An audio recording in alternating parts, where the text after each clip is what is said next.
देखा, आज थोड़ा मजाक से हट के हम बात करत हैं। एक बात ये आप सब जनरली सुने हुई हैं और हर कोई अपने लाइफ में एक अप्लाई करत है कि आप जैसन व्यवहार हमरे साथे के हैं हम वैसे आपके साथे व्यवहार करें। आप हमरे साथे जवन सलीका अपनाए हुई हैं वह अपनाए।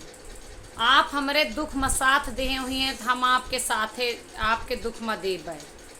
आप जितना हमारे यहाँ खाए हुए हैं, अरे गौनम खानदान वाला नहीं परपंच होता है।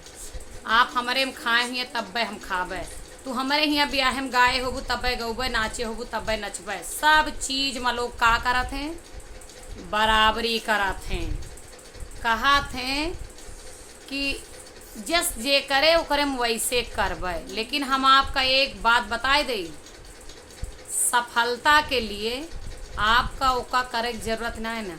अगर भाई एक बात बतावा, कुत्ता तुमका काट ले तो तू कुत्ता के काट ले बे। वो तोहरे 5 इंच के गड्ढा कह रहे तो तू कर 6 इंच के कही दे बे। एका मजाक से हट के ले जाया बात का। अगर सफल हुआ चाहता तो सफलता के रास्ते में छोटा मोटा कीड़ा मकोड़ा बहुत मिलत है। ये लिए जे सफल हुआ चाहा वह सबके बराबरी न करा, अलग रास्ता अपना।